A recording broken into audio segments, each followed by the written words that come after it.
உயிர்த்தாண்டவர் இயேசு கிறிஸ்துவில் எனக்கு மிகவும் பிரியமான சகோதர சகோதரிகளை, திருக்காட்சிக்கு பின் வருகின்ற செவ்வாய் தம்முடைய மடலின் முதற் பகுதியிலே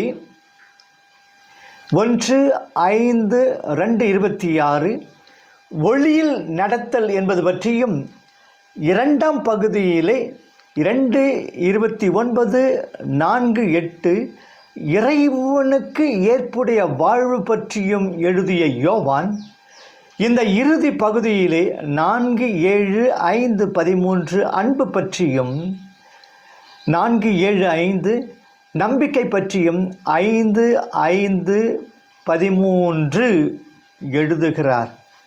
இப்பகுதியில் 4 கருத்துக்களை பதிவு செய்கிறார்.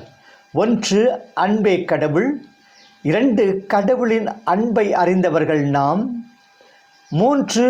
எனினும் நாம் அறிவிலிகள். 4. அன்பு செய்வோமா.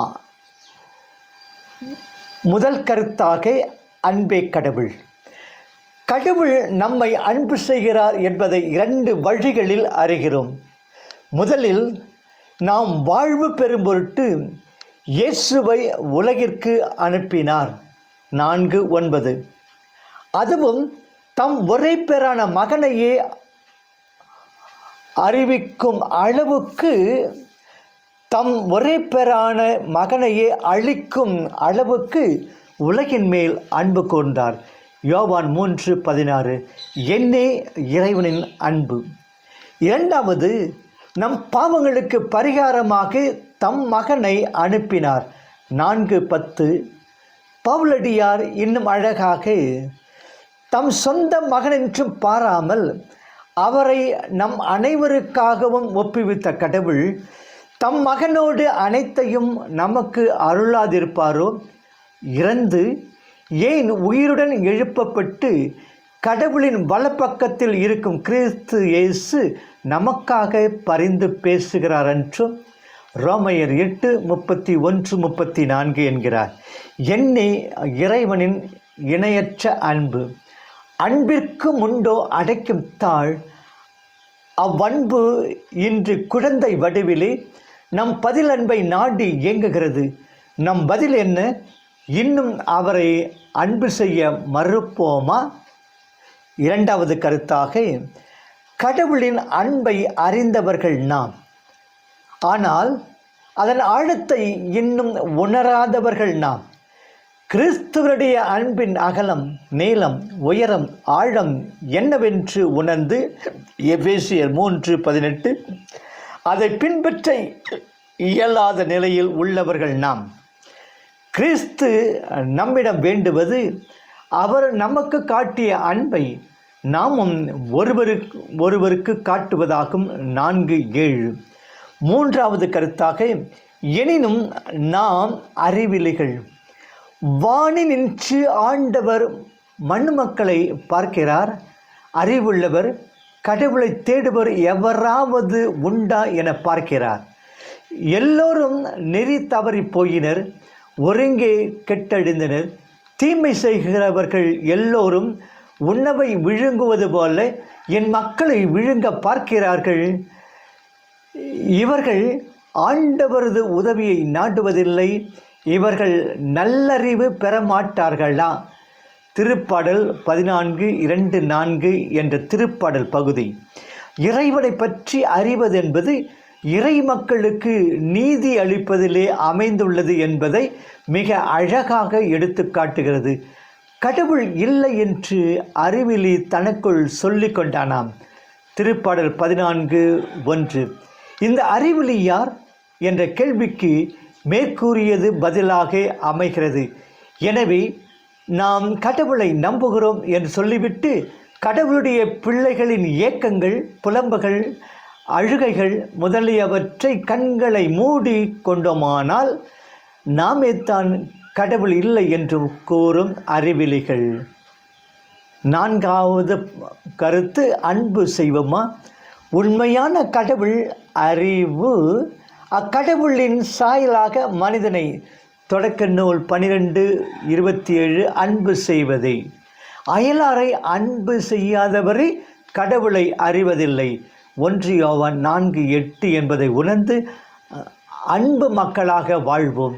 அன்பு செயல்களில் ஈடுபடுவோம். அன்பே நம் மூச்சும் பேச்சும் சொல்லும் செயலுமாய் இருக்கட்டும். நற்செய்தியாளர் மார்க்கு அதிகாரம் 6 இறைவாக்கியங்கள் 34 முதல் 44 முடிய. அப்பங்களை பழுகு செய்து ஆயிரக்கணக்கான மக்களுக்கு உணவளித்த அற்புத செயலை இன்றைய நற்செய்தி கூறுகிறது. இது வாழ்வின் அன்றாட பிரச்சனைகளுக்கு வழிவகுத்த புதுமை. 4 நற்செய்தியாளர்களும் கூறும் செய்தி இது.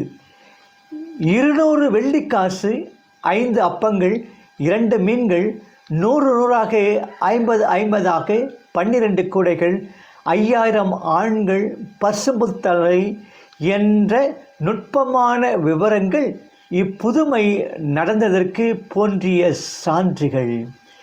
இன்றைய புதுமை கருத்துக்களை 1 இயேசு மனம் இறங்கினார் என்றும், 2 இயேசு உணவளித்தார் என்றும், 3 உணவளிப்பது இறைப்பணியே என்றும் கூறுகிறது. முதல் கருத்தாக இயேசு மனம் இறங்கினார். தனிப்பட்ட மனிதர் மீதும் கூட்டத்தின் மீதும் மனம் இறங்குவது இறையேசுவின் இயல்பாகும். மத்தேயு 14:14, மார்க்கு 8:1-2. மக்களது பசி பட்டினியை விட அவர்கள் ஆயிரில்லாத ஆடுகள் போல் இருந்ததால் அவர்கள் மீதும் மனம் இறங்கினார். 6:34. ஆயர்களாக நியமிக்கப்பட்டவர்கள் அவர்களது அருள் வாழ்வுக்கு தேவையான உணவாகிய இறை வார்த்தையை எடுத்துரைக்கவில்லை. அவர்களை நல்வழியில் நடத்தி செல்லவில்லை.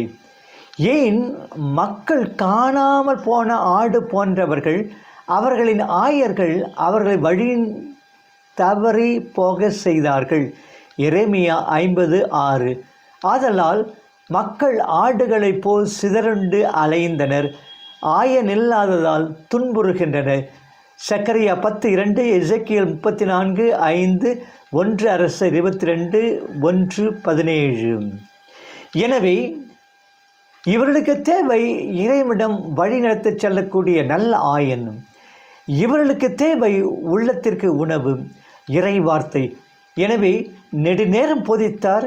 இயேசுவின் தனி தலைமையில் அவரது திரு அவையில் வாழும் நாம் பேறு பெற்றவர்கள். நாமும் மற்றவர்களை வழிநடத்தி செல்லும் ஆயர்களாக மாற வேண்டும். 2ஆம் கருத்தாக இயேசு உணவளித்தார்.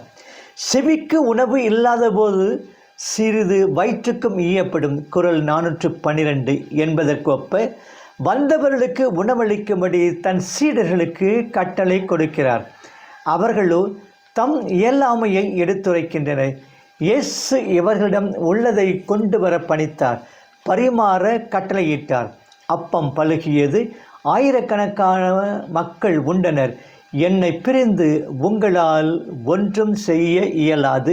யோவான் 15:5 என்ற இயேசுவின் வாக்கின் நிறைவை இங்கு காண்கிறோம். இயேசுவின் துணையுடன் அனைத்தையும் செய்து முடிப்பேன் என்ற மனப்பான்மை நமக்கு வேண்டும். அடுத்த கருத்தாக உணவளிப்பது இறைப்பணியே. பாலைவனத்தில் இஸ்ராயல் இனம் பரதேசி வாழ்வு வாழ்ந்தபொழுது இறைவன் மன்னாவை பொழிந்து மக்கள் பசி போக்கினார். விடுதலை பயணம் 16:4. இது இன்றைய புதுமையின் முன்னோடி. அப்படியே அப்பம் பழுகிய புதுமை தனது உடலையே அப்பத்தின் வழியாக நமது ஆண்டவர் அளிக்க இருப்பதன் ஓர் அடையாளம். இந்த அப்பத்தையும் 5 அப்பத்தையும் 2 மீனையும் எடுத்து விண்ணோக்கி கண்களை உயர்த்தி இறைப்புகழ் கூறி அப்பங்களை பிட்டு சீடருக்கு அளித்தது போல 6:41 தன் இறுதி ராவுணவு வேளையிலும் செய்தார். மார்க்கு 14:22. உணவின் வடிவிலே இறைவன் மக்களை சந்திக்கிறார். நானே வானினின்று இறங்கி வந்த உயிருள்ள உணவு.